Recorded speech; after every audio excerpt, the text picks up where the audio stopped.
I don't need to. I'm a chicken because of that.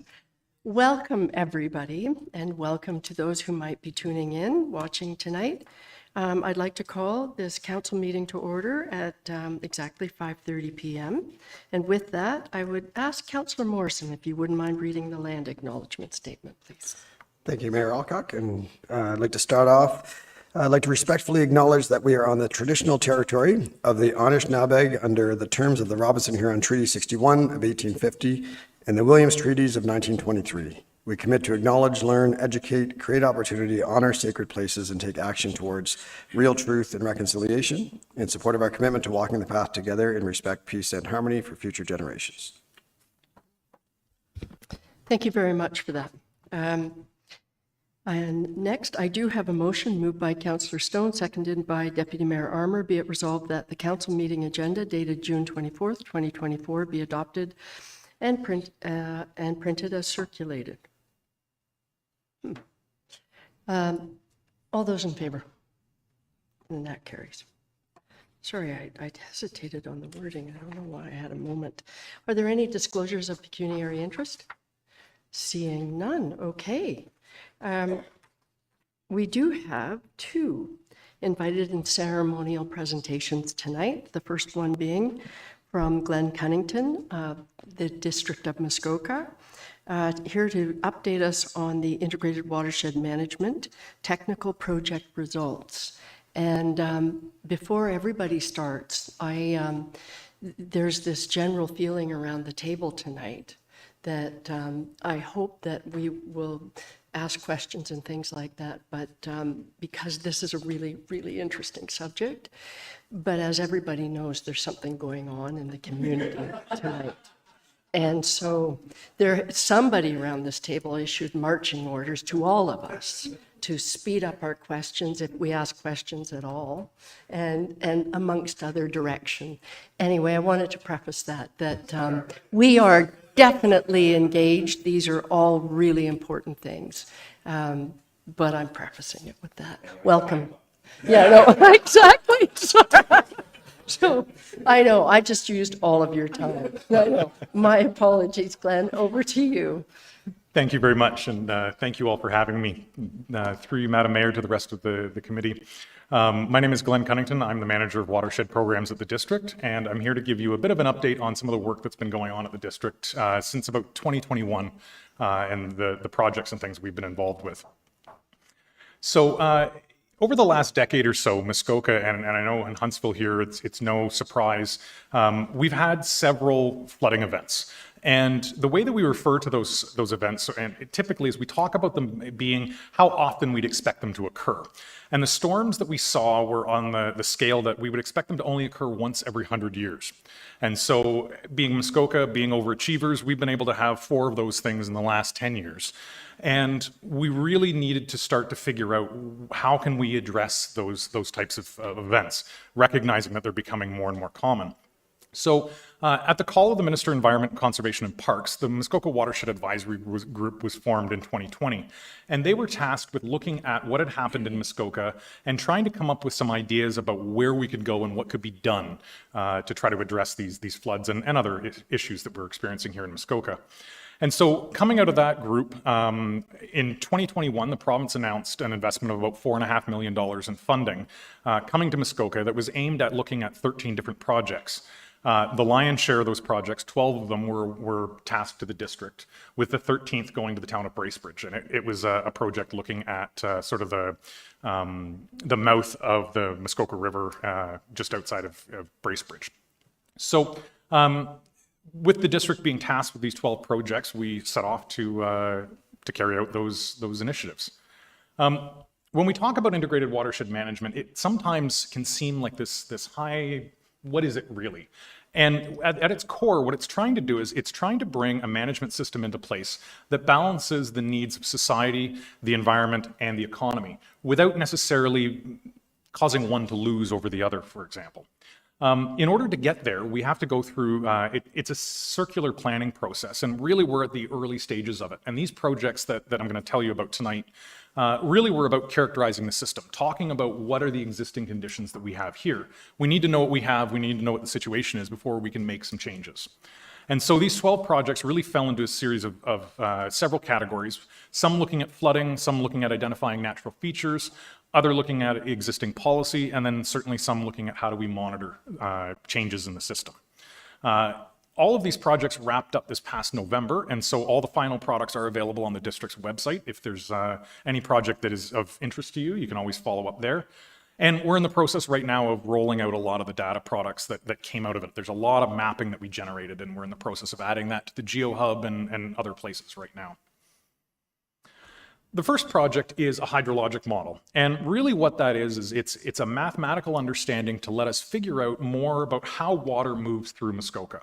So the watershed starts up in Algonquin Park, and every drop of water that falls up there makes its way eventually down to Georgian Bay. And for those of you that aren't overly familiar with the way that the system works, there's two branches of the Muskoka River. The north one moves through Huntsville, coming down the Big East River and eventually into Bracebridge. And then through Lake of Bays, there's the south branch, and it flows down through Purbrook and a couple of other communities before landing in Bracebridge as well. All the water that passes down through the large lakes, through Huntsville, through Lake of Bays, all eventually converges at Bala. And it goes through the dam there, and then it basically breaks off into the Moon and Musquash rivers and makes its way to the rest of, or down to Georgian Bay. Once we have the model developed and we understand sort of how the water's moving and that, the model allows us to ask a lot of questions and say, so how important are our forests? What happens if we had a large forest fire and we lost a huge section of forest? How would that change the way water moves? What if we had loss of wetlands? What if we put in a giant development that's all hardened surfaces? How does the water change? And so it's a very interesting tool that allows us to ask those types of questions. But it also lets us ask questions about what will climate change do? How, as we see changes in our climate and we see more of the rainfall events like we had this weekend, how does that change the way that the water moves? And one of the things that we found that was quite interesting, and without going into too many details on the scenarios, overall, what we saw was that we should see the timing of our spring melt moving earlier and earlier in the year. What we saw this year actually is something that the model is predicting we would see when would be a typical spring for us by about 2050. We'll see potentially less snowfall, but also one of the bigger concerns is that potentially we'll start to see a thaw in the middle of winter. And when things are all frozen, that's a bad time to have a thaw in the middle of winter and then potentially rain and things like that. So some interesting things coming out of that, interesting questions for us to continue to ask and look to. The second project was floodplain mapping, and this was through IWM, it was the second phase of our floodplain mapping project at the district. We've actually just completed in March a third phase, and we now have about 3/4 of the watershed all mapped. And that means now that we have a good idea of if we were to have an event like we did in 2019, how high would the water go?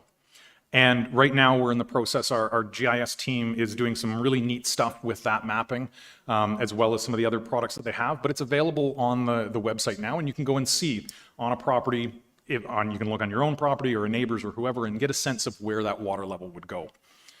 Our next step as part of updating the district's official plan is to look at our floodplain policies and make those updates as well. The next two, this is actually two projects, and they were really built around looking at the Muskoka River Water Management Plan. That's the plan that the province has in place, and it dictates how they will operate the dams that are here in Muskoka. Interestingly enough, of the dams that we have here, not a single one of them is actually developed or has been constructed for flood mitigation. They're really here to, yes, they can manipulate water levels, but historically they were here for the logging industry to allow logs that were cut high up in the watershed to be moved down to the mills in places like Bracebridge, Gravenhurst, and out into the bay. So this was really looking at, can we change the way we operate those dams and the way that we're working with the structure we have to address some of these issues we're having? And really, the short answer was we can make some adjustments, and there's some evidence that how we work with the dams could be changed slightly, but it isn't going to solve a 2019 flood. There's just too much water. We would have to come up with some other method. One of the pieces that came out of this project that was very interesting was we developed what are called stage damage curves. And what they do is they look at, as the water level comes up, it's impacting more and more infrastructure, more and more buildings. So you get a sense of, If the water level comes up a meter, maybe it's only impacting some docks. General costs are there's costs there, but it's not really, really expensive. As it comes up higher and higher and we get in-town flooding, we get flooding of residences, businesses, infrastructure, the cost goes up. And so that's a very important step for us because now we can start to get a better sense of what are the true impacts of how we manage the water through that plan. And we've been meeting now, we've had a couple of brief meetings with provincial staff to start sharing some of this information because it's important we get that back to them given that they are really the ones that are the architects of the plan. The next two studies were focused on, well, if we can't use the existing infrastructure, could we engineer our way out of these issues? And so we looked at a structural mitigation and flood modification. So the flood modification side was looking at how we currently use things. And this photo here is a picture of the Brunel Lock. And one of the recommendations that the consultants came up with was, well, what if we left the lock open in the spring and we actually used the lock as a way to move more water down? And so that's something, there are some concerns around and you can actually see it here in the photo. There's an earthen berm sort of on the top middle of that photo. And one of the concerns is that that might actually get washed away in a high water event. So there's more to look at, but that was kind of what we were looking at is, are there ways that we can change, install a new dam? What if we dug a big hole and we put all the water in it? What would that look like? And again, the take home message was, we found 10 options and we've got a couple of good ones here for Huntsville, putting up some temporary berms that would go up maybe late in the fall in downtown that would keep the water out of the commercial parking lot and things like that and protect the businesses. The berm could come down.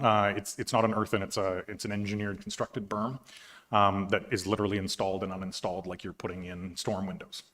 So that was an option that was come up. And so those are now, our interest is sharing that out and seeing who might be interested in the information, how we move to next steps to enact some of those projects.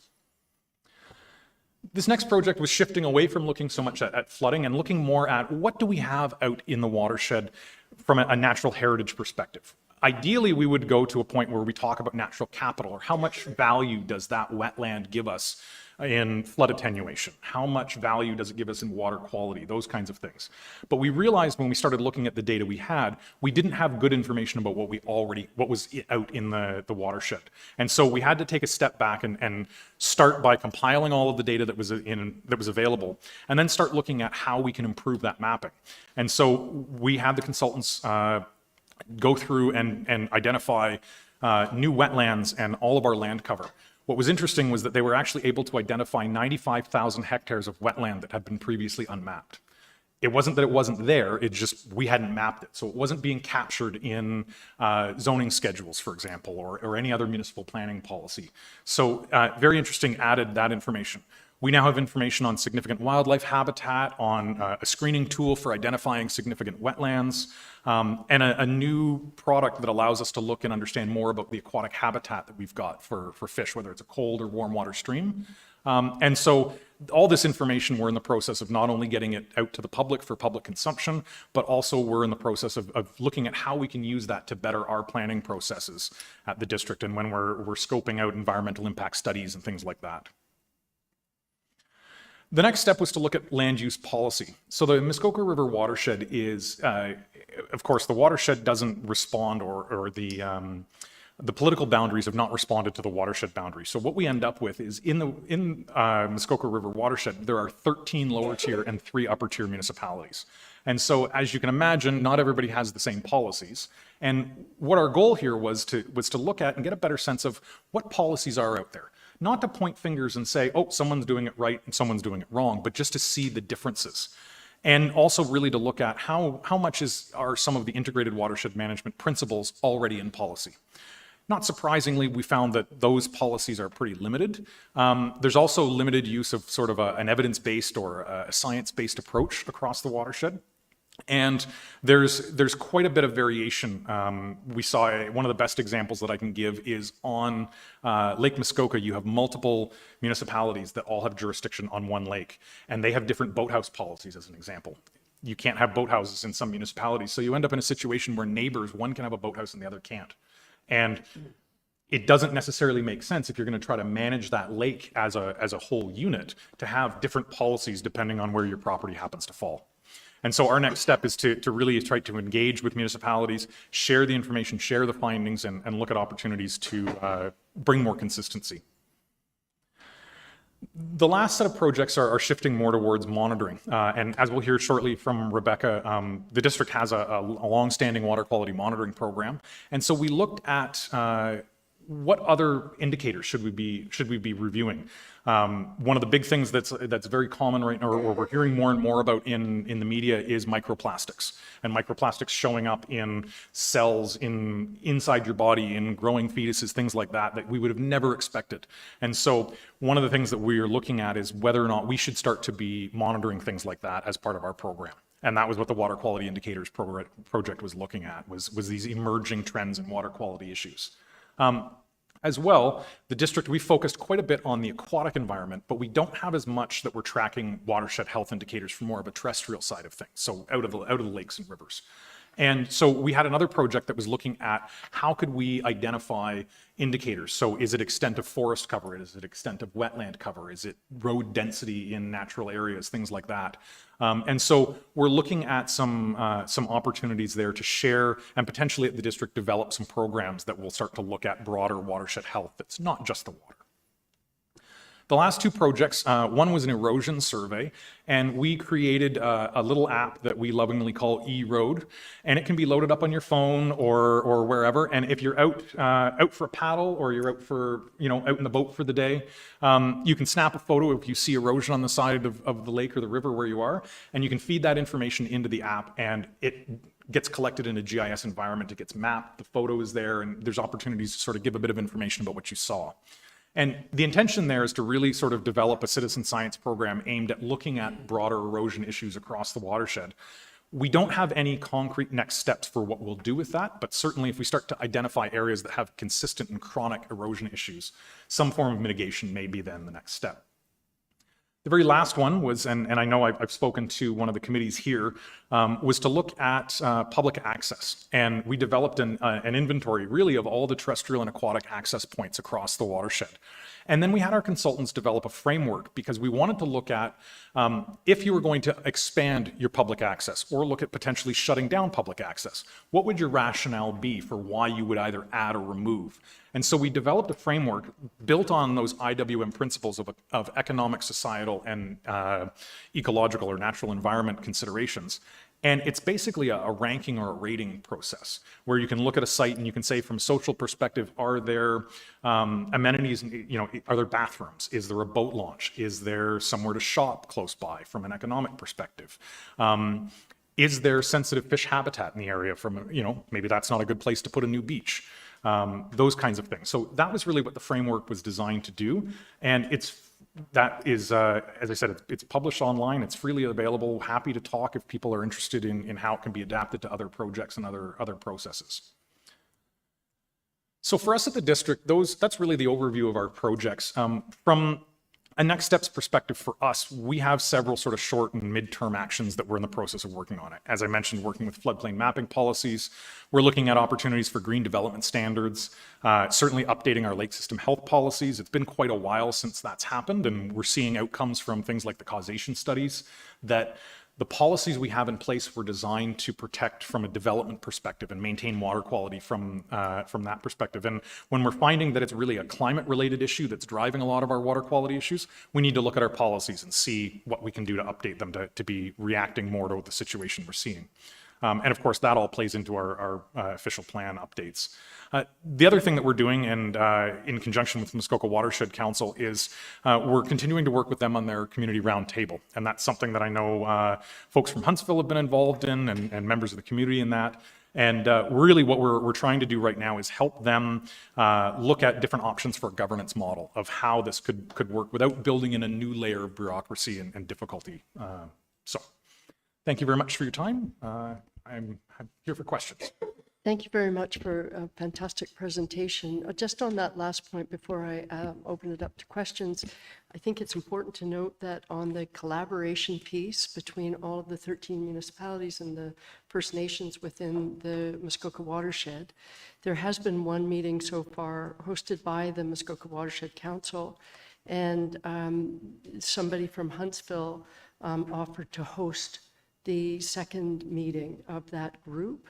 And both the district and the Muskoka Watershed Council have accepted that offer. So we're working with a small group to try and find a date, probably in September in Huntsville. And it will start drilling down on what a governance model between all of those municipalities and First Nations might look like. I thought that was important to mention. Are there any questions? Yes, Deputy Mayor Armour. Thank you, Worship. Not so much a question, and thanks for all the information. You know, it's interesting. You're talking about Huntsville and maybe a berm.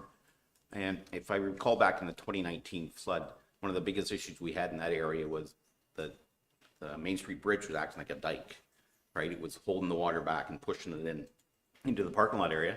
And also the storm water management systems, or the catchments, water is actually backing back up them. That's created our Beer Lake, which we're well known for. So I hate to see that go. But anyhow, beer stores move. So anyhow, I'm just wondering how you would mitigate the water if you put a berm up. You're just going to push it onto the other side. I'm just curious about that. Yeah, and so the consultants did do quite a bit of hydrologic modeling. So they looked at what would happen. And when they looked at the volume of water that's actually ending up in, as you say, Beer Lake, there's a couple of things going on there. One, if you're standing in the parking lot, you're actually standing below the river at that point. It's a very low spot. And so that inherently has problems with it. The volume of water that they would be moving past and sort of excluding from being in that area isn't enough that it would actually flood the other side. The other side is high enough, and there's a big enough difference in topography that you're not just sort of passing the buck off to the other side or even downstream. So that's one option. We did look at not just a berm right out along the shoreline, but one of the other options was to look at actually raising the street that was there. I apologize, I can't remember the name of the road. John Street, yes, that's right. Look at the opportunity of when asset management cycle would come up and that it's time to redo something with that road. Look at actually bringing it up and having it act as a berm. One of the big reasons why I wasn't as big a fan of that was that I felt like it was isolating and stranding then the businesses that are between the road and the river. And that's why the berm idea was something that was at least had a higher acceptance. Are there any? Yes, Councillor Stone. Thanks. Great presentation. Thank you. And I love all the work. Are you creating some modeling so that there can be some quick action items? For example, we received over 6 inches of rain on the weekend. So the quick action item would be to maybe let more water out of our existing dam. So are there action items for individual events as they come along? There are some through the existing river management plan, and they do react. The ministry is reacting to them on an ongoing basis. It's not just in the spring melt and that. It's really a matter of looking at, they need to look at the plan and likely open it up and look at amendments to it to address things like that as well. One of the biggest issues that we run into, especially into the summer, is that if we have periods of long drought and the soil really dries out, dry soil actually doesn't absorb water very well. It just sheets off the top. It's almost like it's frozen. And so the more and more we get into these extreme weather cycles where you have hot, dry periods followed by intense rainfall, we are going to see more issues with flooding or potentially flooding during the summer when you wouldn't expect it. And just like, as you say, over the weekend, seeing high water levels.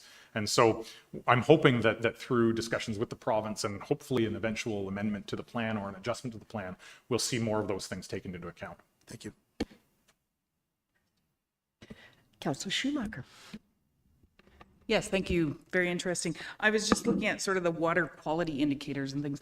Are you seeing more things like alga blooms? I know Longs Lake had its very first one this past summer. It's never been a lake that sort of has had that addressed.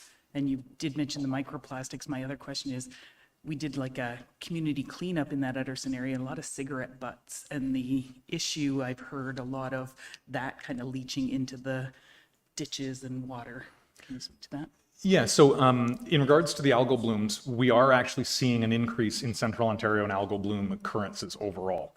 And there was a recent paper published by some provincial research staff that are based in Dorset that had been studying lakes right across and tracking trends and things. And they did see that, yes, there is more. One of the big questions was over COVID, we had lots of folks that were now at the cottage more often, later into the season, and it's late in the season when we typically have, that's kind of the algae season. It starts in August and keeps going. And so one of the questions was, is there just more people around? These things have always been happening, but we're seeing them more because now there's more eyes to see them. And what this study did find was that actually, no, the incidences of them are increasing. And some of that is being driven by things like the hot weather warming up the lakes. Hot weather actually is coming now with less wind, and so you don't get the wind stirring and mixing the lakes, which makes things really nice for the algae when they're not mixed up and they can grow.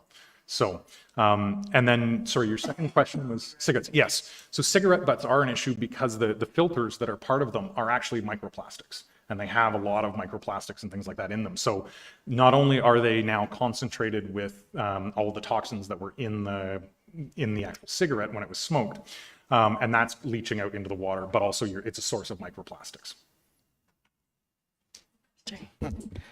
Okay, I have a myriad of questions, but I'm going to hold back from all of them, given my direction. So Glenn, thank you very much. Really appreciate the presentation. Thank you very much for having me. Okay. And with that, I will invite Rebecca Willison, also from the District of Muskoka and the Muskoka Watershed Council, to talk to us about the water quality monitoring program. Welcome, Rebecca.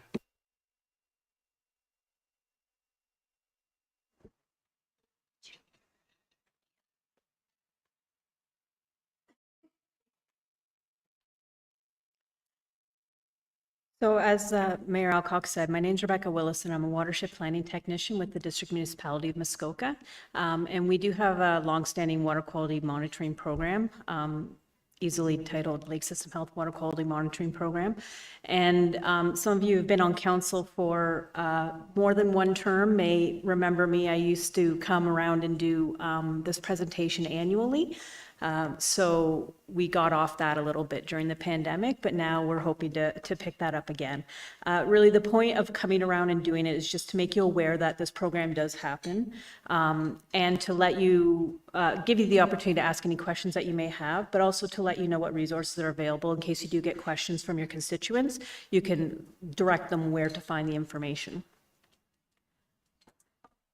So the District of Muskoka has had a water quality monitoring program for well over 40 years. I believe it started in about 1980-81 when they started sampling. So we're about 23 years into it now.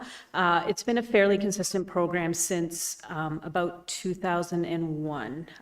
What we've sampled, the way we've sampled it, how it's been analyzed, that's been fairly consistent since that time. Before that was a little bit different, but still, for the most part, phosphorus has been fairly consistently sampled. The reason we have this program, the reason we sample, is to establish a long-term record of the water quality in our lakes. The data collected is used to support the official plan policies around lake system health and water quality in the Muskoka official plan, and it helps direct a little bit the development that happens around our lakes in the hopes that we can develop sustainably and maintain our water quality, because it's such an important part of the district. And the data is also used by a number of other organizations. It's available for anyone who asks for it. You know, you can reach out and ask for the data. We provide it to lake associations. We provide it to the Muskoka Watershed Council. It's used in their watershed report card that they issue every 5 years.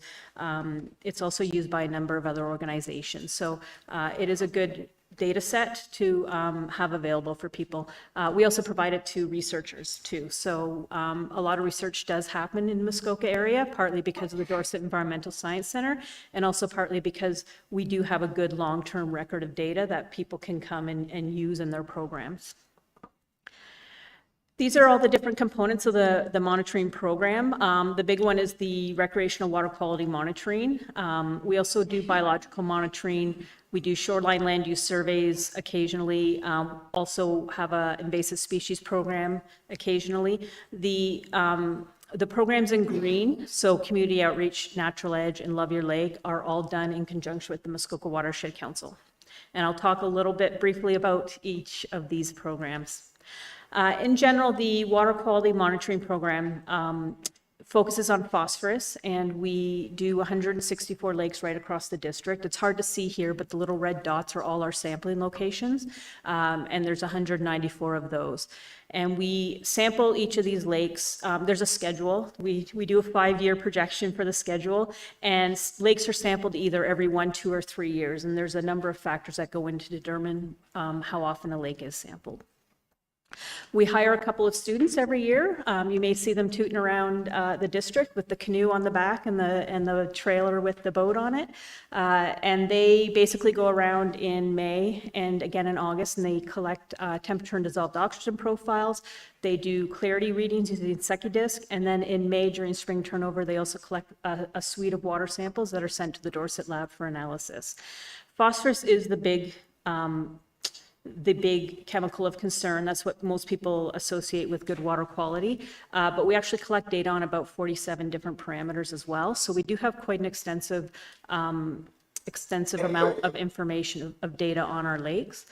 In 2023, we did sample 87 sites, and this includes about 17 sites on 14 lakes in the town of Huntsville. When we look at the trends of what we saw in 2023, we have been noticing a little bit of an increase in phosphorus. And you can see there's two different stats here where we compare the current reading against the previous reading or against the 10-year average for that particular lake. And you can see we are having a bit of an increase. And it's really hard to say why. I have a feeling a lot of it comes down to the more erratic weather we're having. If you look at our phosphorus data in the past, back in the 80s, before we had really low-level phosphorus analysis, our data seemed to fluctuate for any given lake. You know, you'd have really high, then really low, really high. And then in sort of in 2000s up until probably a couple of years ago, it was really more leveled. And that's because, you know, we collected the samples more consistently and we analyzed it more consistently. And we just had more steady readings.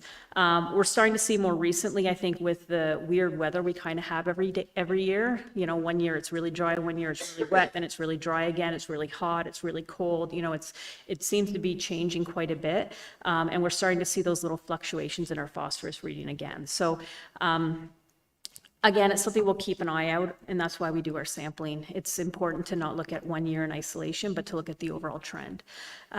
We do have some policies in our official plan about about triggers regarding our phosphorus data, and so I report on those here. We did have one lake sampled last year that has a significantly increasing phosphorus reading since 2001, and that's Webster Lake. And then we had 2 sample locations with a reading greater than 20 micrograms per liter, neither of which were in Huntsville. One was the main basin of 3 Mile Lake in Muskoka Lakes, and the other one was Bass Lake in Gravenhurst. So your lakes are doing pretty good so far. We have a biological monitoring program. You may recognize this more, Bugs in the Mud. So it's looking at the benthic macroinvertebrates in the substrates in our lakes and rivers. We hire a student each year who works with lake associations to collect this data. She also does quite a bit of presentations to school groups, festivals, working with communities, summer camps. Really, it's a great program that people of all ages can really get into. So she's out there quite a bit doing that. We do hands-on workshops at schools as well. So the stats from last year, she was actually quite busy. She sampled 85 sites, which is quite phenomenal. Normally, we're usually doing like 40, 45. So she's really doing well, and we have her again this year. Maggie, you can see in the photo. So she's off and running again. She also attended a number of events and gave workshops. We usually try to estimate the number of people that we engage through the biological monitoring program. We estimate about 1,000 people last year. Predominantly youth would be participating in these programs. We did a shoreline land use survey last year. You'll be happy to know that we finished the survey for Peninsula Lake that we started in and 22. We actually started probably in about 2017, and then it got kind of left behind during the pandemic. So we picked it up again in 2022. We started from scratch because it was so long since we started it the first time. But it's now completed. And what the Shoreline Land Use Survey is it looks at three things. Basically, we document all the structures on the lake and mark out what they are. We look at what's happening right where the water meets the land. So is it a hardened shore wall? Is it brush? Is it a forest? Is it a beach? And then we also look at sort of the backlot area, so the 20 meters back from the shoreline, what's happening there. And so for Peninsula Lake, the stats, if we look at the stats, I believe there's about 335 structures documented on the lake. And when we look at the we look at the shoreline area, about 70, I wrote it down, so I believe it's about 76% natural. And then when we look at 77% natural, and then when we look at the backlot area, that's where we start to see a little bit more alteration. So about 51% was natural there. So that means 49% is altered on the whole around the lake. So these maps are available on the Muskoka Water website. So if you want to have a look, you're welcome to do that. And you can usually zoom in and see what's happening there. We also were fortunate to get funding last year from Canada Summer Jobs Program through the Ontario Federation of Anglers and Hunters Invading Species Awareness Program. So we had an invasive species intern for 8 weeks last year. And she was very active out in the community. She attended a number of events, gave some presentations, developed some resources. And she also worked with our Engineering Public Works Department at District to monitor the effectiveness of treatment at some of their roadside invasive species sites that had been treated by a contractor over the past couple of years. So she went and visited those to see, was the treatment effective? Does it need to be retreated again? To get an idea of how well that's going. Unfortunately, we weren't successful in getting funding this year for that program, but we always try because it's nice to have that extra boost of staff to go out and be out in the community. And then we have the Love Your Lake program, which is a shoreline assessment and stewardship program. And essentially what it is we work with lake associations and we go out, we survey every property on that lake using a standardized protocol. And that information is then used to create a personalized property report for each property. In addition to that property report, the lake as a whole will receive sort of an overview report so they can get an idea of ways, stewardship messages that might be better, that might be able to be implemented on their lake to better improve water quality or boost stewardship on the lake. So last year we did 6 Mile Lake out in Georgian Bay, which is a huge lake, 969 properties, which is quite a lot. We also produced or released the summary reports for the 4 lakes that were surveyed in 2022, and they're all listed there as well. None in the Huntsville area, sorry. And then our Natural Edge is a shoreline renaturalization program. So essentially what it is we provide property owners with the resources to undertake a shoreline renaturalization if they want to on their property. What that includes is a free site visit. If the property warrants it, we can develop a planting plan for them. And then if they do decide that they actually want to move forward with a program, then we can provide them with what we call the shoreline renaturalization starter kit. And it includes plants and planting guides and mulch and essentially everything they need to get started on their project. So we did 20 site visits last year, developed some planting plans, and we helped get about just under 1,000 native plants planted in the ground, including 167 in the Pine Street Pollinator Garden, which was a project that was undertaken last year through the district's climate portfolio. They got some funding from the provincial government to install a demonstration garden in front of the Pines building in front of McVitie Place on Pine Street. So, and then in addition to our biotech doing outreach, the rest of the water quality team, watershed team, also go out and do events and presentations and whatnot. So we exhibited at 2 events. We gave 9 presentations and workshops last year as well. In terms of access to data, we do have the Muskoka Water Web, which has been mentioned a couple times today. So we do produce a lake data sheet for every site that we monitor, and the example here is for Mary Lake from last year. So this information is freely available. There's also the shoreline land use maps, the benthic information, wealth of stewardship information. We also provide, we do produce the annual report, which is quite a large report. A copy is sent to each area municipality and each library. It's also available online on the district website. And then one thing that we're excited about this year is in order to make all of our data, like all, the 45 parameters that we sample each year, in order to make that data available to the public without having to ask for it from me, we're working with the Great Lakes Data Stream website to get that data uploaded onto there. So that should be there relatively soon, I think. And we're excited about that because it's nice to have this data actually be out there and used a little bit more. And then our 2024 program, which I feel silly talking about because we're about halfway through it right now for our field season for 2024. This year we're doing 93 sites, including 7 sites on 7 lakes in Huntsville. Benthic monitoring's moving ahead. Maggie's been booking up lakes here, there, and everywhere to do some monitoring. And one of the things that Glenn mentioned in the previous presentation was we've received some information about our monitoring program or potential things that we could be monitoring into the future. So one of the things we're doing this year is looking at that information and developing potential changes to the program that would be implemented in 2025. So that's kind of ongoing as well.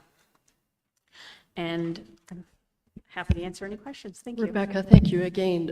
Another terrific presentation. So I just love the information, and especially the first line about we're still one of the best data sets in the world. That kind of blows my mind to hear that. And I'm sure you wouldn't say it if it wasn't true. So there we go. I think that's phenomenal, and it's probably because we have the historical data collected over all of that time. The Love Your Lakes program, is it funded by the Canadian Wildlife Federation? Is one of the programs, is it partially funded? and Yeah, still so funded? the majority of the funding for the Love Your Lake program does come through the Canadian Wildlife Federation.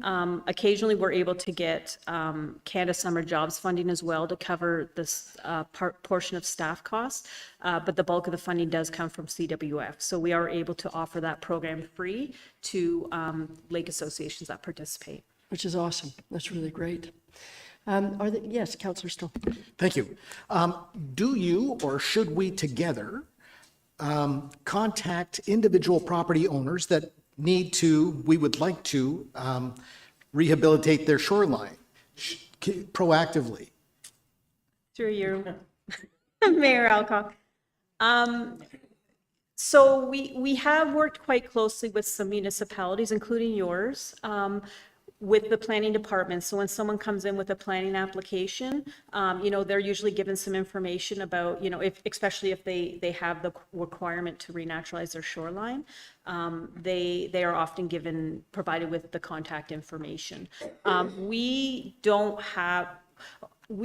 We're busy enough as it is without soliciting more. Does that make sense? So we have enough people of interest in the program, and we don't have as many resources to carry it out right now that we can go out and actually recruit more. But the joy of the Natural Edge program is it doesn't have to be done through a lake association, right? Like most of our other programs are in conjunction with the lake association. The Natural Edge program is an individual landowner can call and ask for a site visit. It doesn't have to be, through anyone else. It's just, by interest through them. So it's been a fairly popular program. And at the moment, it's just me who does it as part of my job. We do work We do specifically work with lake associations. Kind of each year, we kind of pick a lake association who's shown interest. So this year, we have a special program with the 3 Mile Lake Association.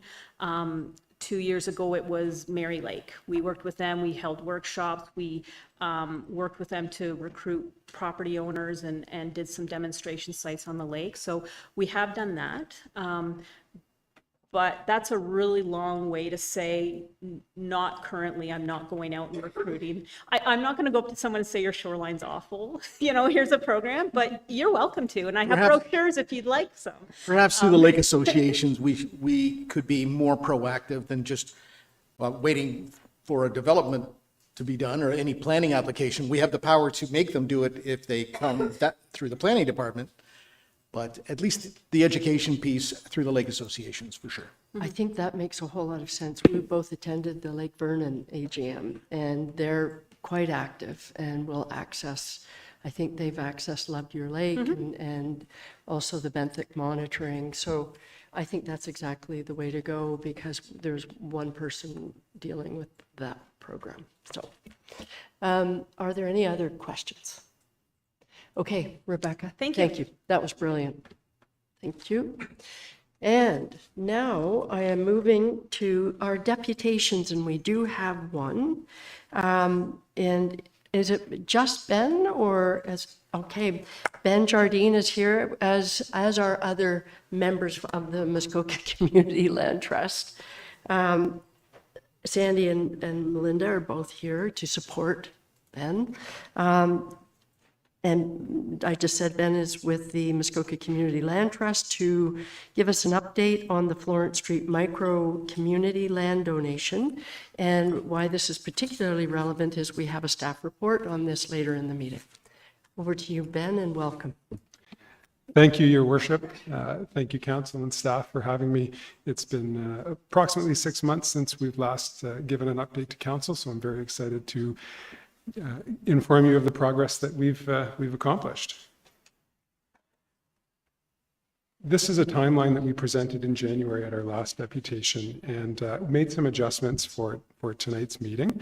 The red line represents where we are today, and so we have concluded the majority of our conceptual phase, and we've entered a more technical part of our build.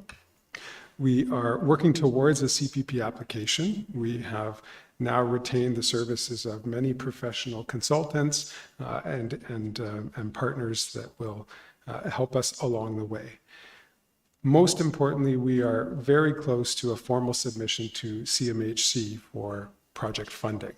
We've been very active with them so far, but nothing formal has been submitted because of the requirements of their application. It's a daunting list, to say the least. And so I look forward to speaking more about that later in the presentation. Throughout the rest of the summer, we'll be working with our consultant team to assemble the technical documentations for submission to Planning Department. Looking forward to hopefully starting phase 1 of construction early 2025 or so. This is the conceptual site plan that we've prepared. I don't have a lot to say on this slide. Nothing has changed since our last deputation in January, but I wanted to include this in case anyone has questions after the presentation. What I am highlighting here now is what we've designed as phase 1 of our project. So 2 multi-residential buildings, approximately 3 stories in height. And so far we're working towards 36 units per building for a total phase 1 of 72 units. So recent progress. When I presented in January, I announced that we were just in the early days of our community engagement program. That's been going very well. We've had a number of meetings with community groups, neighbors, local stakeholders, and collaborative agencies or business owners that are supporting the project. That's continued, and the feedback has been tremendous. We're now at a point where we're getting ready to organize public events. We've also completed a number of cost-benefit analysis and methodologies for determining what materials and what construction techniques will make the most sense, certainly from cost perspective, but also from health and wellness perspective, using materials that are wherever possible local to our area and promote the best possible health and wellness for the residents. We have applied for and been awarded a number of grants to date, most recently the IRP grant, Investment Readiness Program, $75,000, as well as the Community Housing Transformation Center grant of just under $50,000.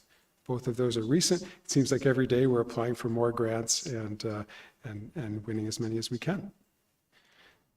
We have assembled a technical team of consultants, advisors, and building participants, as I've mentioned, and on the next slide, I'll show some of those key players. As well, we have completed a very technical review of our board governance, and specifically relating to a construction project of this magnitude, how we can ensure that the MCLT is stable and can make decisions effectively. We have recruited a number of new board members and committee members, and so very excited about that. Some very strong people have joined our team, and we are now a force to be reckoned with, for sure. And as I mentioned earlier, our ongoing consultation with CMHC is going very well. We're moments away from a formal submission to them, as well as other agencies, so the Green Municipal Fund, GC Wood Grant, and a number of other funding partners. This is a quick slide to show some of the companies that have joined forces with us, providing technical service. So all of these groups so far have contributed without charge, just simply on the basis of their belief in our mission and their commitment to our community.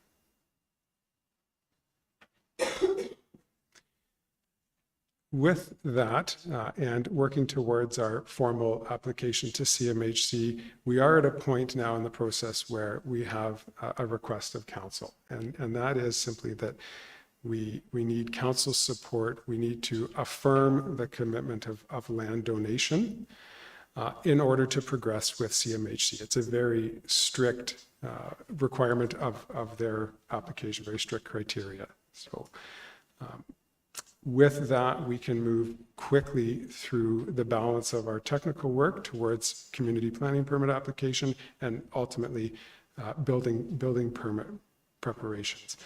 Quite frankly, we need the CMHC funding now because we're at a point where we have to spend considerable money with consultants and with our technical team. So when I presented in January, and even before that, I know that one of the concerns of council was how the donation of land, how towns' investment in the MCLT can be protected. And so we've come up with a number of ways that this can be done, still to be vetted, of course, by town staff and legal counsel, but our legal representatives have coached us to these points. So number one could be a surety bond, in simple terms, an insurance policy that MCLT would offer to the town from an accredited trust company for the value of the land. A second could be an amount of land purchase, working with CMHC and our other funding partners to actually buy the land from the town at a value, of course, to be determined, and possibly involving some form of a registered mortgage or a charge on the property that council could adjust, waive once demonstration is underway, once we offer some amount of deliverable. That, of course, would have to be strategic because we don't want it to impact our funding through CMHC and our other partners.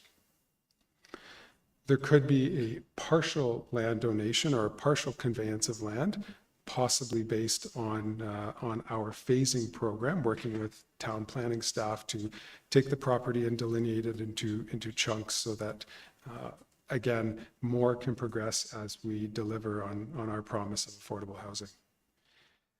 And the fourth option could be a land lease model, something to the effect of 100 years or so. In the eyes of funding partners, that's viewed similar to land ownership. So we offer those for consideration and of course, still working with town staff and council to refine which option is the best. At this point, that really concludes the presentation and I welcome any questions. Thank you. That's great, Ben. Thank you again for the presentation. I suspect there will be a couple of questions, but if I have just a quick question with respect to the funding applications to CMHC, is it one application or two? Because I understand that the significant application is for capital. You also said we need funding immediately to, I'm assuming, for studies and that sort of thing. Is that a separate track or is that a different agency? Thank you, Your Worship. So typically CMHC does offer multiple avenues for funding, most commonly known as seed funding. That's an application that we could apply for to help us with the upfront design and technical work. In this particular case, CMHC is advising us that we're actually too far along in the process, that applying for seed funding could compromise our timeline and hold up the actual capital funds. So they're working with us to include these portions of design and technical work into our main capital fund. Thank you. Thank you for that. Okay, Councillor Renwick. Thank you, Worship, and through you to Ben, thank you for the presentation. I'm so excited about this. My question is in regard to the grants that you've applied for. Is there a time limit or a limitation? Question. We do have the report coming forward a little bit later in the meeting. And I think you're all aware of the recommendation, which is to say the next step would be engaging our lawyers with your lawyers to work on the letter of intent. And that timing, as far as I understand, works for the land trust. Thank you, Mayor Alcock. Yes, absolutely, it does. So we have regular meetings with CMHC. We've had one recently and have conveyed to them a timeline that I think gives us lots of time to consult with lawyers. Ideally for us, we can take the month of July to put finishing touches on our application for submission in August.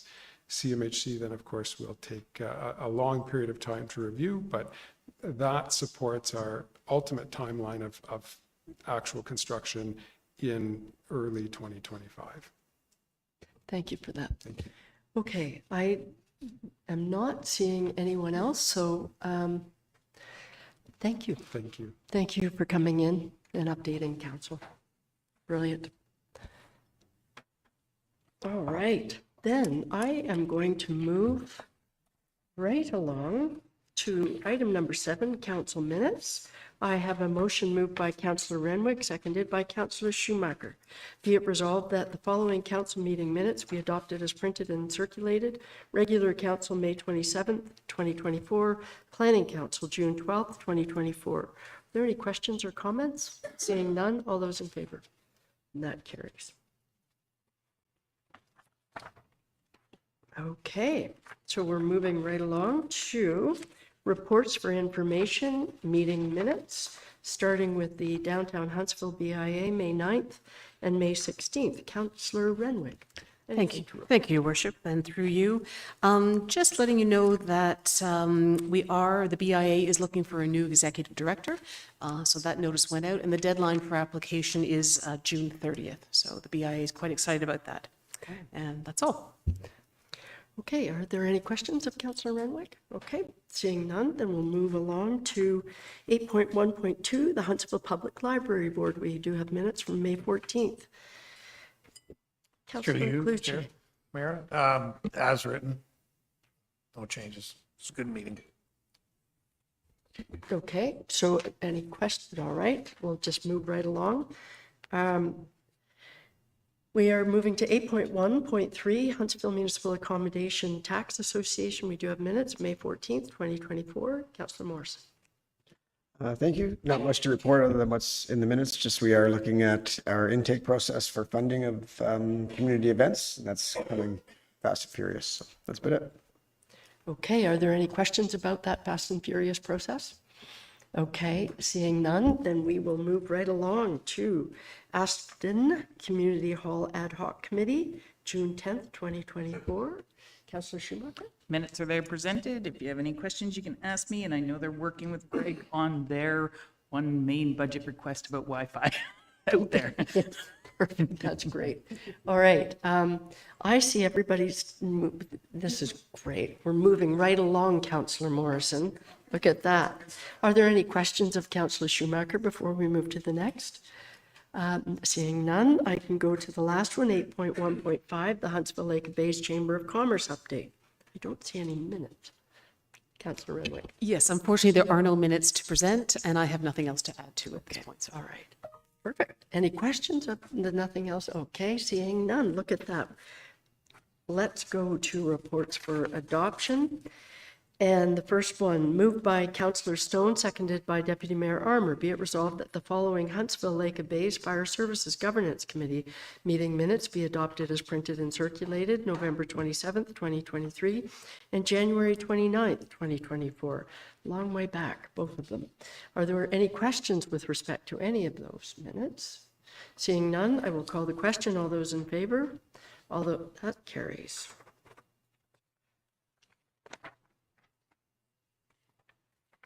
I have a motion moved by Councillor Cluche, seconded by Councillor Stone. Be it resolved that the General Committee meeting minutes dated May 29th, 2024 be adopted as printed and circulated. Any questions or comments? Seeing none. All those in favor? And that carries.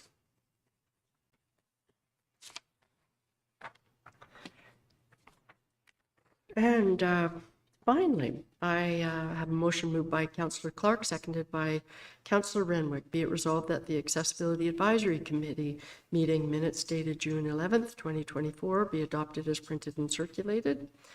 Any questions, comments? Councillor Schumacher, anything? Oh, well, Deputy Mayor Armour has his hand up. Deputy There Mayor are a couple of Armour. motions in there, so we did discuss some things to put forward to budget, because I know we were cramped last year with, we did it in July, so that's why we had this special meeting in June to look at some of these options. One of the main ones being because of the decision at this council to not go ahead with renovations, we really would like to upgrade where we are facilitated for our meeting space at this Okay. point. So, and there was a recorded vote asked for those presentations. Okay, all right, look forward to that, part of our discussions. Thank you for that update. Yes, Deputy Mayor Armour? Thank you, Worship. Through you to Councillor Schumacher, just to let you know, at our district meeting, there was a request from the committee members that they have a joint meeting. Yes, with that was Bracebridge. discussed So- at our meeting as well. What they would like is the three towns to come together, Bracebridge, Gravenhurst, and Huntsville, because the townships do not meet the requirement for an accessibility committee, but they would like to see. One of the things, because I know was at the bottom of my, sorry, Scott, I'm talking, tell me to shut up, is I did attend an AMO presentation, a virtual presentation on inclusion and accessibility, which was very well. Sorry, that's the day I missed packing bags for food for kids, because I was at this AMO thing on June 5th. And one of the things that they brought up and somebody talked about is how things aren't even consistent across the province. So things like streetlights, when you hit the button, sometimes there's a delay. Sometimes it's a different sound depending on when it was put in at the time. And people have even noticed that between, we're an upper tier district, and Bracebridge might have some different signals going on than Huntsville has too, right? So trying to create a more consistent approach across all of our areas to kind of get the same feel so that everybody feels welcomed and could go to town and sort of expect the same thing. That's great. So that's the reason for having a joint meeting with the accessibility committees. That's a great idea. And who will Yeah, be and I think a hosting lot these? too, like community livings, you have one in Bracebridge, one in Huntsville. A lot of those agencies that span Yep. our district would like to come and present some of their barriers that they really see. Great. And that's being organized by district? Is that, I think it is right now, but I think they just reached out to the chairs of the Just different to figure local it out. committees to see what works best. okay. Brilliant. Thanks for the update. Okay, I don't see any other questions on that, so I will call the question. All those in favor? Carries. So we are moving right along to reports from municipal officers, starting with 9.1. And Trevor Donald is here with us to speak to report number Corp 2024-34, Conservation and Demand Management Plan Update 2024 to 2029. And I do have a motion. So I'll read the motion and then ask, okay. Yes, please. All right. It says yes. So I have a motion moved by Councillor Fitzgerald, seconded by Councillor Morrison. Be it resolved that the Energy Conservation and Demand Management Plan is attached to Report Corp 2024-34 be approved and submitted to the Province of Ontario in compliance with Ontario Regulation 2523, OREG 2523, and further that the plan be published on the town's website and made available to the public in printed form at Huntsville Civic Centre, Town Hall, in accordance with Section 9 of the OREG 2523. With that, over to you, Mr. Donald. Thank you, Mayor. So the Conservation and Demand Management Plan, or CDM plan, is due every 5 years, and energy reporting is due annually on July 1st under the OREG. The town has been reporting its building and facility energy use since 2011, and the first CDM plan was completed in 2014. There is currently a decade of energy data available.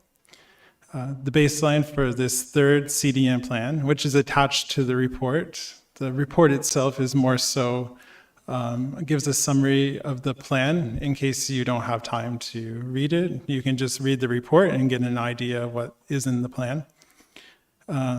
So the baseline is 2018, and the reporting period ends in 2021. Looking at the data for this reporting period, we can see that town saw almost 20% drop in overall energy use and greenhouse gas, or GHG, emissions in its building and facility portfolio. The decrease would result in almost $20,000 in carbon tax savings at the 2024 price of $80 a ton. So that's pretty significant.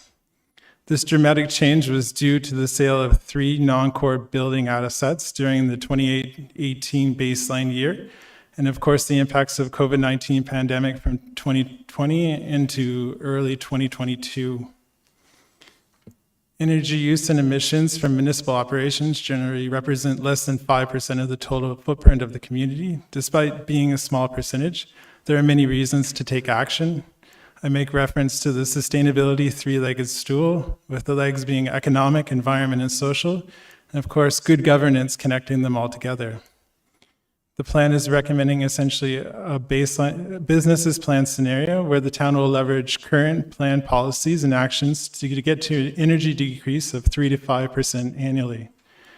Like most municipalities, we will see some issues when transitioning energy use to electrification, such as trying to balance affordability, reliability with decarbonization, and at the same time recognizing the needs and limitations of our infrastructure assets. The Federation of Canadian Municipalities, through the Green Municipal Fund, offers grants and low-interest loans. Demand-side management, or DSM, programs are well worth looking into.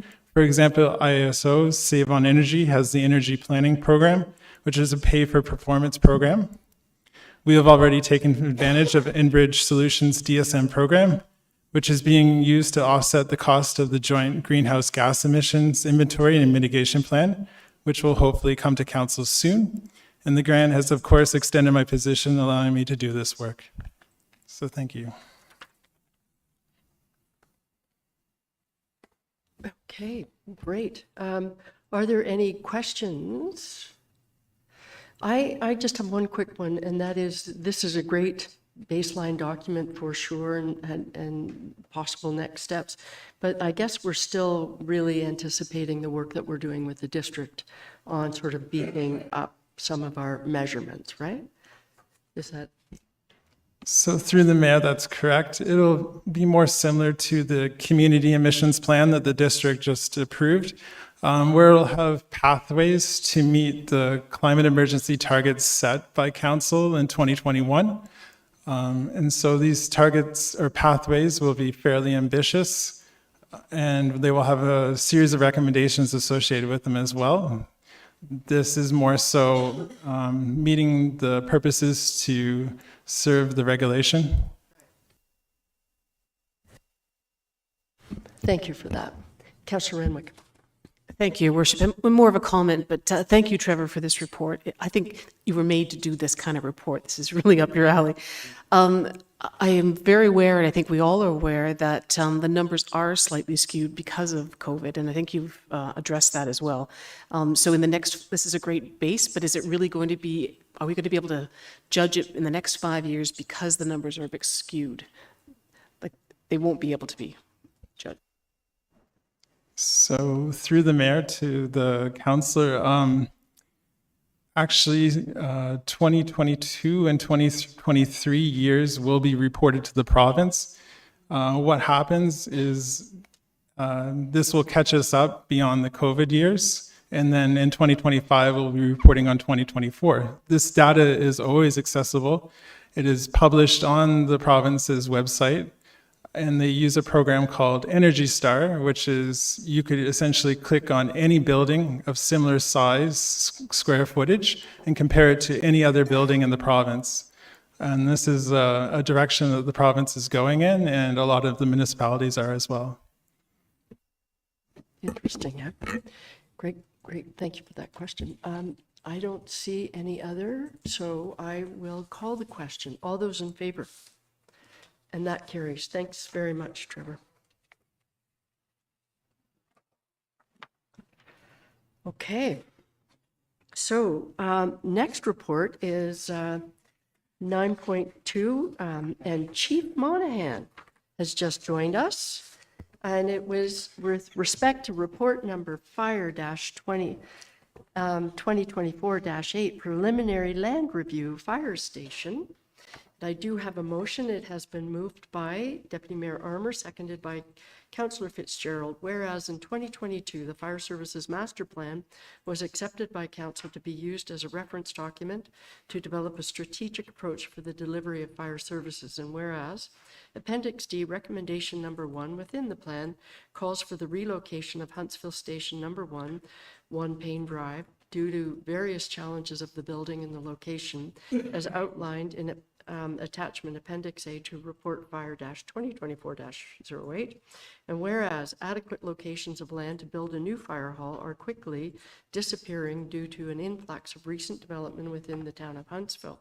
And whereas a proposed new fire station to benefit growth is recognized in the current development charges study. Now therefore be it resolved that Council recognizes the need to relocate Huntsville Station number 1 and the urgency of securing land for its future development. And further that Council approves the preliminary process of staff reviewing potential location sites and initiating conversations with landowners and any applicable commenting agencies. Over to you, Chief. Thank you, Mayor and Council. So I won't read the entire report for Councillor Morrison's sake, but as it states in the report, we do have a number of challenges at the current fire station, whether it's location or it's the size. And as mentioned, we're starting to the land is slowly disappearing for us, and we have certain areas that we need to be located for to provide the best service. So I'm open for questions. Look at that, Councillor Morrison. You obviously had talked before. Are there any questions? Yes, Deputy Mayor Armour. Thank you, Worship. Through you to Gary. I'm just curious, Gary, do insurance companies still use that 10-man and 10-minute rating for response? Yeah, through you, Mayor Cock. No, that the Ontario Fire Marshal's office did that, and they don't use the 10 people in 10 minutes anymore. No. Councillor Cluche. Through you, Mayor. Thanks a lot, Gary. I think this is a big demand on the town. We have to have it, and just for the safety's sake of the growth of where our area of our town has been. So I think this is a huge step for us. And I mean, we're taking a lot of different big steps as a council, but I think this is one that we definitely need. Thank you. Thank you for that. I also concur. I think this is it's preliminary, it's first step, and I think it's great that the chief has initiated this. Councillor Renwick? Thank you, Your Worship. And to you, Chief.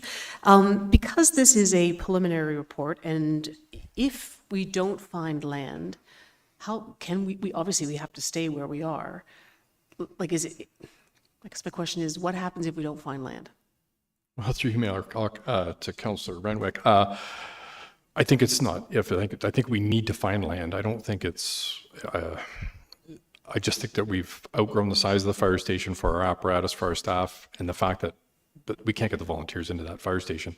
It's a need. We'll have to find land somewhere. Yeah.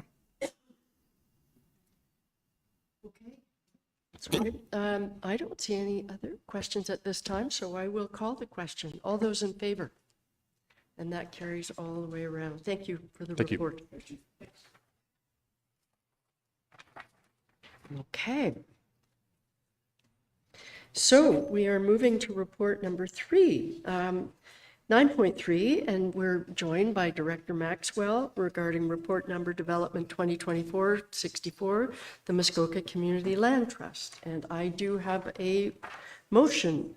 It has been moved by Councillor Renwick, seconded by Councillor Cloutier, whereas Council directed staff to work with the Muskoka Community Land Trust regarding a proposal to develop affordable housing units on lands located off Florence Street West, and whereas the MCLT has been in discussions with lenders regarding financing for the project, and whereas Council supports in principle the donation of the lands to the MCLT for an affordable housing development. Now therefore be it resolved that staff be directed to engage legal services to assist with the development of a letter of intent with associate conditions to be addressed prior to the transfer of the land, and report back on the framework of the land donation, letter of intent, and any required agreements. And further that a bylaw to amend bylaw 2020-19 to reflect the new method of disposition of the lands be presented to council for consideration. Director Maxwell. Thank you, Your Worship. As noted by our Land Trust representatives, we are at the stage where we could formally move with considering the donation and the commitment that council would be making to the Land Trust. So the report in essence just details that there are some things that should be worked out through discussions with the Land Trust, their solicitor, our solicitor, and then we can report back to council on what that looks like. And I'm happy to answer any questions. Okay, are there any questions with respect to this report? Okay, Councillor Schumacher. Sorry, I was just going to say, it does meet the timeline, so if there's back and forth, does it have to come back to council by the end of July in order to meet there? We are anticipating we will be able to be back by the end of July. Okay, I'm seeing a number of nods around the table, and you softened your voice, but that's okay. You often soften your voice, so I will just take that in our stride. Are there any other questions? Seeing none, I will call the question. All those in favor? And that carries all the way around. Thank you very much for the report and the presentation.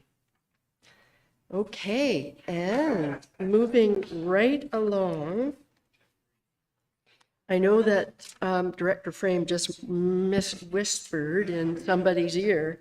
I can imagine, I know what that might be about. So we are to our final report from officers, and it is 9.4. Director Frame has joined us with report number Corp 2024-30, Town of Huntsville 2024 Asset Management Plan. And I do have a motion. It has been moved by Councillor Fitzgerald, seconded by Councillor Morrison. Be it resolved that Council adopt the Town of Huntsville 2024 Asset Management Plan attached as Appendix A to Report Corp 2024-30, and further that Resolution 2020-20 be rescinded. Director Frame, over to you. Thank you, Your Worship. And the little whisper was apologizing for, this is a long report, so I don't want to rush through this. It is very important. So I am here tonight to speak about the 2024 Draft Asset Management Plan. So firstly, I did want to mention that this was a collaborative effort by the town's Asset Management Committee members, and that consists of a whole bunch of different departmental staff within all of our divisions that are in care and control of the assets that the town owns. So this is a continuous process, and it's a significant amount of time and effort went into the development and review of this plan and all of the underlying data. So first off, what is asset management planning? Municipalities are responsible for managing a broad portfolio of assets that deliver services to the community. The goal of asset management is to minimize the cost of the asset, mitigate the associated risk of the asset, and maximize the value that the ratepayers are receiving from that asset. Since the assets of the town are always being maintained, rehabilitated, or replaced, this is an ongoing and long-term process. An asset management plan is a snapshot in time. It's based on the data we have available at the time that the report is written. So it's a very fluid thing. The data is always continuously being updated and improved upon. So an example of this continuous improvement includes updating the condition assessment and replacement costs for the town's roads. So the 2024 roads needs study is currently underway. The findings of that study then are going to be implemented into our asset management database, which then affects our underlying asset data. So this updated information could and likely will change the asset management plan as it relates to our road network assets. It is quite possible that the condition of our roads is either much better or much worse than our data currently suggests. So an asset management plan, again, is a very fluid document that's constantly changing and is really to be used as a planning tool going forward. Now, why is asset management important for the town? Existing infrastructure is and has been degrading faster than it's being repaired or rehabilitated or replaced. So as a result of that, and it's no surprise to anybody, we have an aging infrastructure issue on our hands. So municipalities need to have tools in place to help plan for that aging infrastructure issue and to help reduce the burden on existing and future ratepayers while maintaining that certain level of service that our taxpayers have come to expect from the infrastructure. So if the town doesn't maintain their assets in a state of good repair, there are a number of potential impacts to service levels for residents and visitors, which could lead to increased risks and associated increase in liability for the town. An asset management plan outlines the state of existing municipal infrastructure and the town's financial capacity to sustain those assets. It does provide a meaningful planning tool to help during the annual budget process and in determining and prioritizing capital projects. An asset management plan is also a legislative requirement for municipalities under Ontario Regulation 58817, and that regulation is under the Infrastructure for Jobs and Prosperity Act.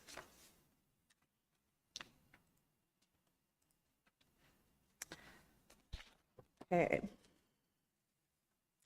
So a large part of this AMP includes current lifecycle management strategies, which are meant to help reduce costs and prolong the service life of assets. So the road network section specifically in this plan highlights several lifecycle management strategies, not just by type of road, so urban road, rural road, but also by surface type, so gravel roads, asphalt roads, or high float roads.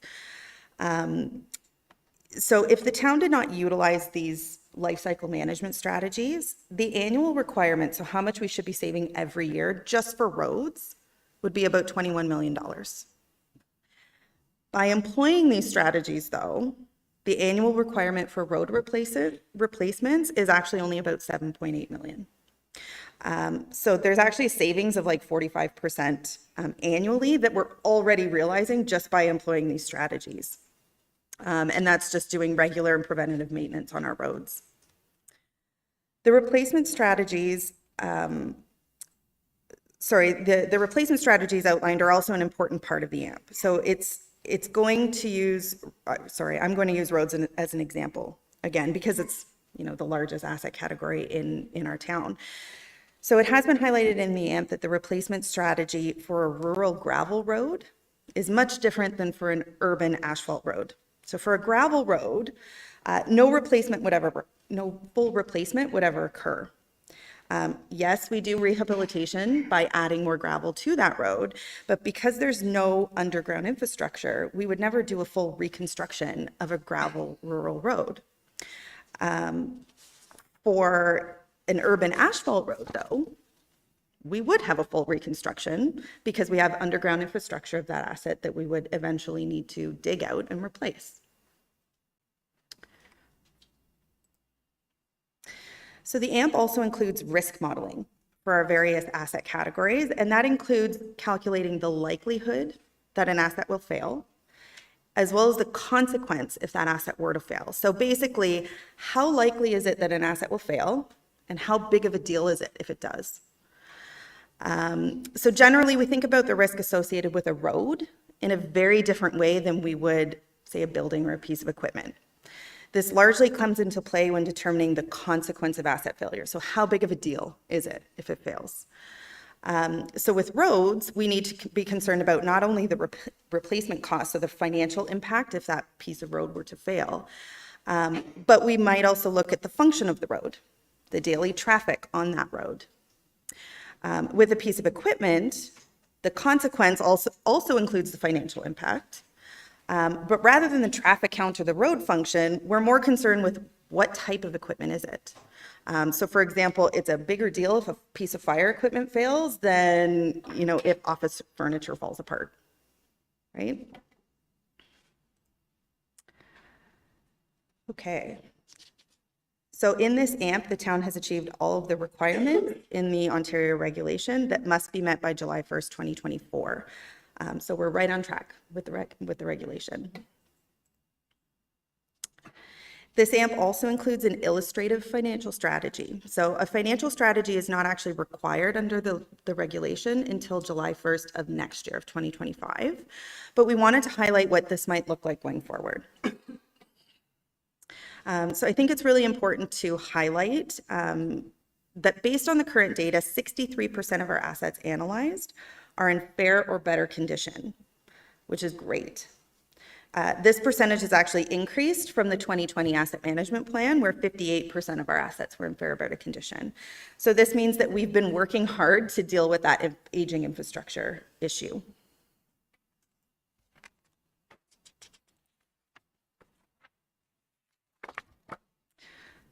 Okay, so if all the town assets were to be replaced today, it would cost the town just over $500 million. That equates to about $24,000 per resident.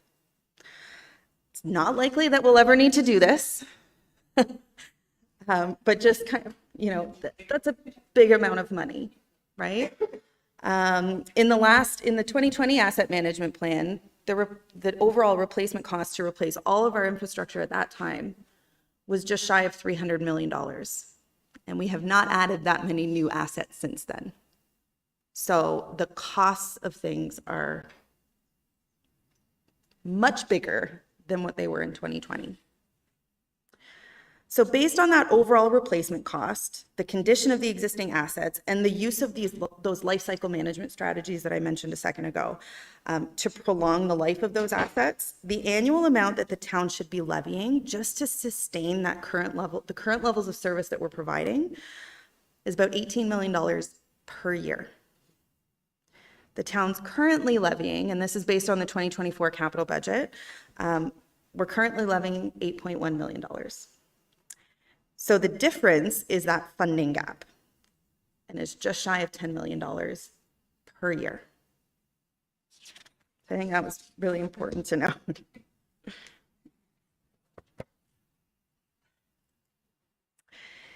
So as I mentioned earlier, the financial strategy included in this AMP is for illustrative purposes only at this point. Largely, this is because there are currently several projects underway that are expected to fundamentally change the underlying data, and it's unclear what those impacts will be at this point. So these projects include the roads needs study that I mentioned earlier. There's currently a building condition assessment project that was included in the 2024 budget. That project is currently underway. And there's also going to need to be another bridge needs study before the next asset management plan comes back next year around this time. So the condition assessment and replacement costs play a huge role in determining the amount that should be set aside each year for infrastructure. And I would expect that the findings of these projects will only increase that annual amount even more.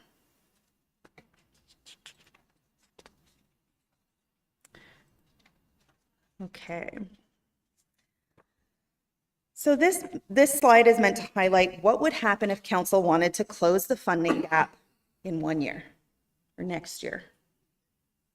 Basically, in order to fund that $10 million gap in 1 year, the levy would need to increase by 45%. I think I speak for most people when I say this is not a reasonable approach, right? So this is exactly why a financial strategy is required to close that gap and smooth the financial impacts for the existing and future taxpayers over time.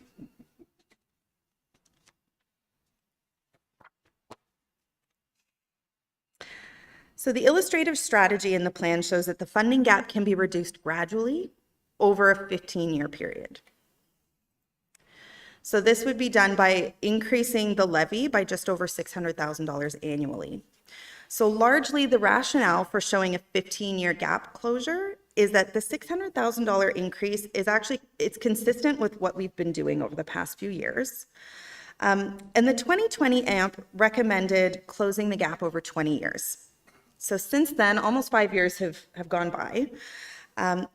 If every time we bring an AMP forward, we say we're going to close this gap over 20 years, we're just pushing it further down the line and we'll never, ever, ever close it.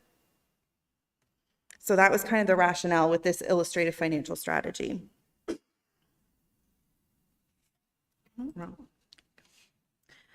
It would also generally be recommended to adjust the annual increases by CPI each year, and that will help to account for the inflation and the replacement costs.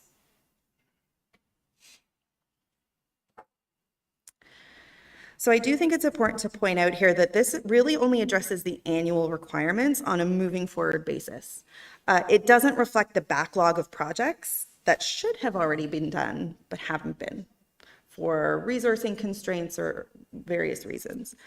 So this backlog, as it's presented in Appendix B to the report, is expected to change based on the findings of the various projects underway. So the financing strategy in the 2025 AMP will include a plan on how to address this backlog as well.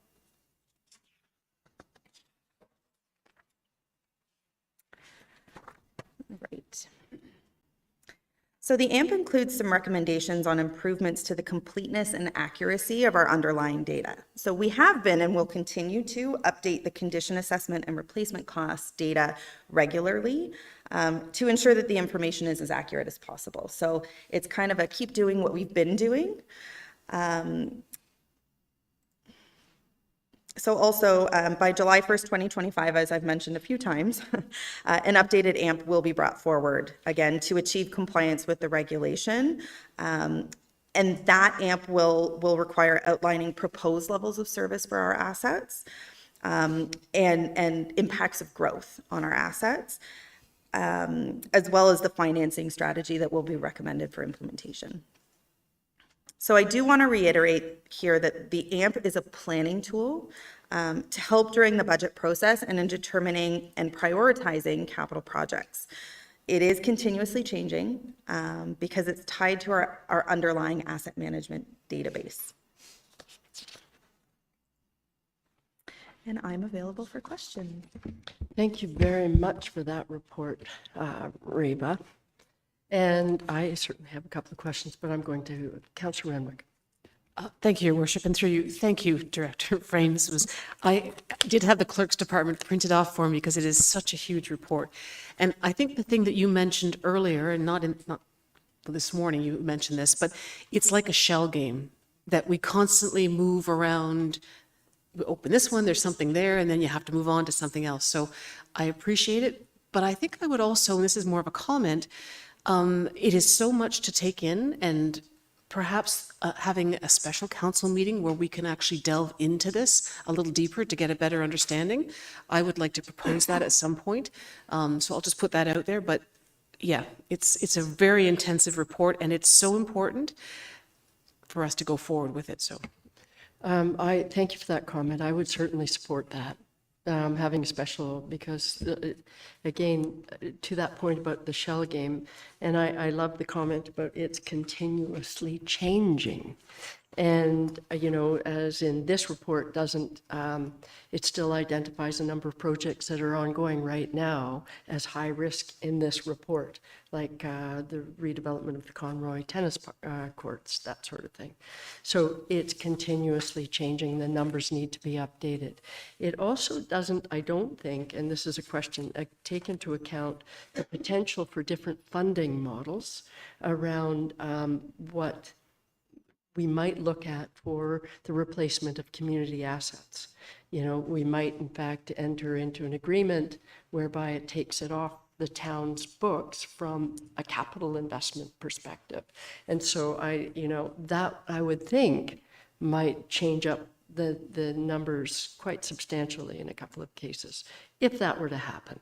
So I guess the answer to that would be, yes, we will always take into account, and we will look at the numbers as they are reconfigured if something like that were to happen, right?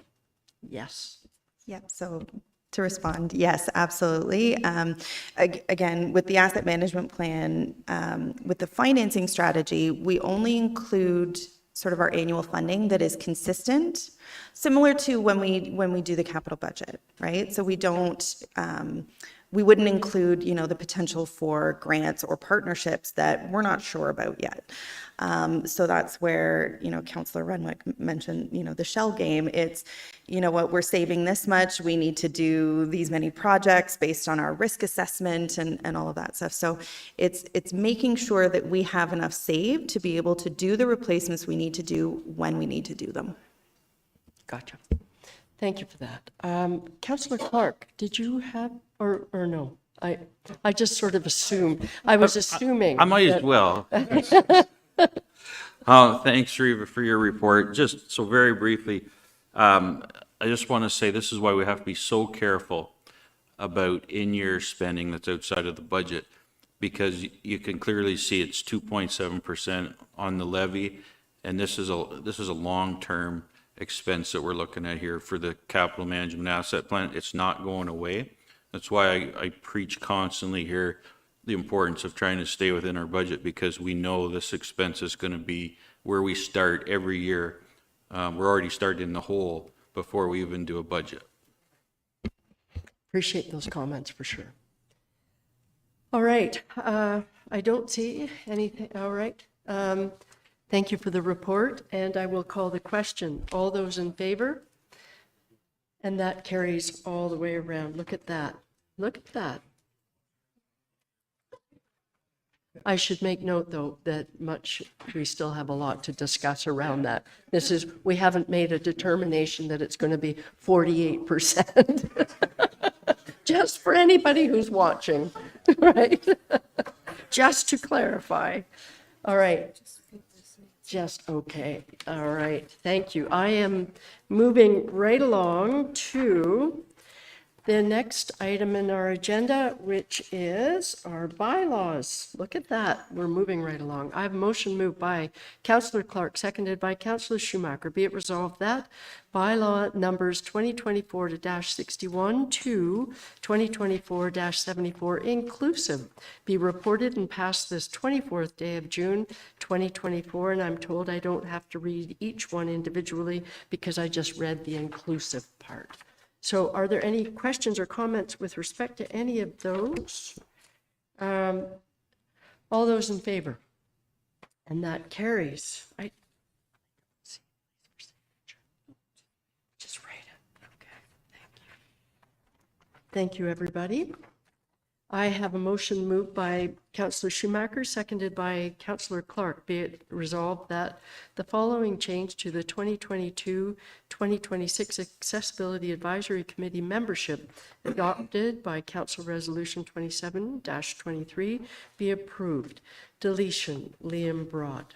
Are there any questions with respect to that? Seeing none, all those in favor? And that carries. All right, we are moving right along, and just as an update on time, it's 7:09 p.m. We are now at general information, and the first item was just to say that it's an announcement from the Ontario government that it is delivering on its promise to build new shelters at all the appropriate train stations from Timmins to Toronto. And they've awarded a contract for the design and the manufacturing of 9 new train shelters, which of course will enhance rail safety. And they have also, part of this contract is the complete warning system upgrades. So that, of course, includes a new shelter for the town of Huntsville as part of bringing back the Northern Rail. Isn't that exciting? So that's just on there as a notice to everybody. We have council correspondence from May 18th to June 14th. Anything anybody wants to update around that? I don't see any. So we're going to go to District of Muskoka updates. And for the sake of brevity around that, I actually didn't think there was a lot to report on from the district council meeting. We did enclosed have 2 verbal updates. One was updating the citizen member recruitment for the 2 OPP advisory boards. And the other was a verbal update on the advocacy work that the district chair, myself, and the mayor of Muskoka Lakes did for a day in Ottawa regarding housing matters, and a lot of interesting, useful meetings, but nothing concrete to report on that yet. I don't think I missed anything from district council, other than the airport is entering into an agreement with Enterprise Rent-A-Car. So that will be an additional service at the airport. If I've forgotten anything on that, just remind me, Councillor Stone. And very quickly on community and planning services, there were a number of items, but one a ceremonial presentation by Georgian College, which was a presentation speaking to the capacity building element of our housing strategy, and they're proposing to expand the Georgian College in Bracebridge to build on the trades school. And that was really exciting. They will be coming to Community Planning Services in July with a very specific request. July, actually, is it? Yes, July.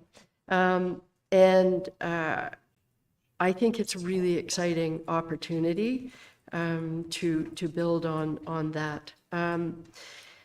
Under housing and homelessness, we did have a report on our highest and best use study for community housing sites throughout the district, and one of them that was there were 4 sites that were identified as potential housing sites for redevelopment of district community social housing assets, and one of them was, as I said, in Huntsville at Meadow Park. So that was kind of really exciting. A decision wasn't made around that, but it was provided for information. And what it means is staff will be coming forward with specific recommendations around that within the next couple of months. So that's kind of cool. The community grants for the across the district were announced for a total of a little over $90,000. And these are really, really great grants to our local organizations, not-for-profit. What was interesting is over 20% of them will be given towards food security, which was a big increase from last year. So I think that's it for CAPS that I thought was interesting for our community. And with that, I will go to Deputy Mayor Armour for an update on engineering public works. Thank you, Worship. I'll keep it quick. Our meeting was only about 75 minutes, so we just had more verbal updates. But the key things for Huntsville that we should be aware of is we had an update on the solid waste master plan. It was a verbal update, and they talked about going to clear bags for garbage collection. There'll be lots of information coming out prior to, and we'll start off with free bags for everybody. So they're going to allow up to 10% waste in those bags. Anything over 10%, they're just going to tag it and won't be taking it. So lots to come on that yet. The second part of that would be the Meadow Park and Scott Street construction process, putting the lines in. They say it's going to start this fall, and it should be done before snowflakes. So, and I think that's about it. Thank you for that. Are there any questions? Okay, seeing none. Councillor Morrison, do you have an update on finance and corporate services? Yeah, thank you, Mayor Alcock, and through you. Yeah, it was, we had our auditor in, BDO, that gave us a pretty good report on how the district is looking financially and everything else, which is great news. And we had a capital asset management plan presentation and a DC study presentation. So there was lots of good information. If you have any questions, let me know. I don't see any questions, so I'm going to move right along. Councillor Morrison, Health Services Committee. Morrison, Councillor Stone, geez. I will be quick. Two things of note. The district proposed to deny MindAid grant funding for their youth mobile hub for mental health, which is anticipated to travel throughout all of Muskoka. And so committee awarded $35,000 for capital expenses for MindAid to get that hub up and running. So that's great news for all of Muskoka. And the other thing is we awarded 2 contracts again for Fairburn, but the difference this time is they came in under budget. That's great news about that. And I should say on MindAid, of the community grant requests, MindAid was also successful under that for, I think, $10,000. So they're coming in a couple of directions. So we had an option of awarding $64,000 or bumping it up to option 2, which was $90,000, and finding other pockets of money to do that for the community grants, and committee chose to go for the $90,000 because there were just some great grant applications there, and MindAid being one. Okay, any questions around that? No, but since you don't have events on here, the MindAid event over the last weekend was great. Okay, great. Okay, and we don't have events. I wonder why that is, Councillor Morrison. Councillor Morrison. I think the clerk has been paying, some attention. All right, so with that, I'm going to refer to, we had a flag raising this morning at 11 a.m. for St. John's Ambulance. That was good. And then upcoming, we have Muskoka Pride, July 22nd in Civic Square, also at 11 a.m. So everybody's welcome to attend that. And I think that's it for flag raisings. And you're right, Councillor Schumacher, we're not doing anything else for community announcements. All right.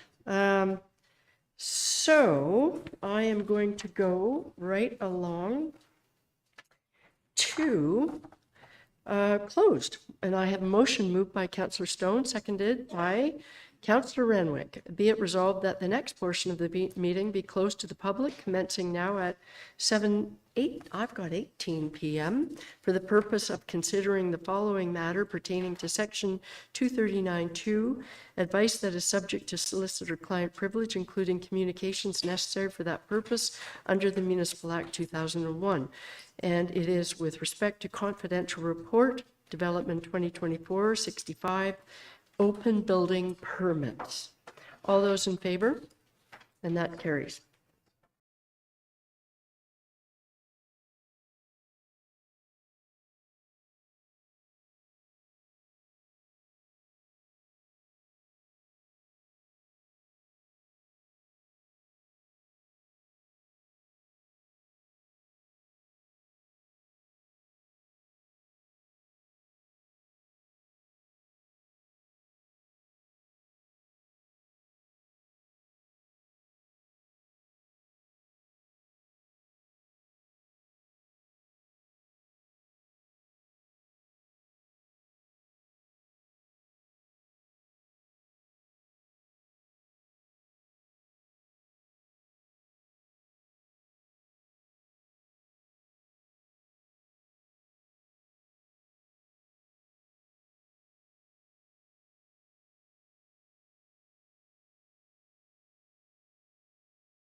Okay, great, thanks, Dave. So we do have business arising from closed session, and I should just report that council met in closed session to hear a report presented by Chris Nagy, Manager of Building and Bylaw Services regarding open building permits. The town solicitor provided advice to council, and staff did provide direction. And with that, I do have a motion, and it has been moved by Deputy Mayor Armour, seconded by Councillor Clark. Be it resolved that recommendation as contained within Confidential Report Development 2024-65 be adopted. All those in favor? And that carries. And then I have a motion moved by Councillor Fitzgerald, seconded by Councillor Morrison. Be it resolved that confirmation bylaw 2024-75 be received and passed this 24th day of June 2024. All those in favor? And that carries. And finally, I have a motion moved by Councillor Schumacher, seconded by Councillor Stone. Be it resolved that we do now adjourn at 7:47 p.m. All those in favor? And that's carried.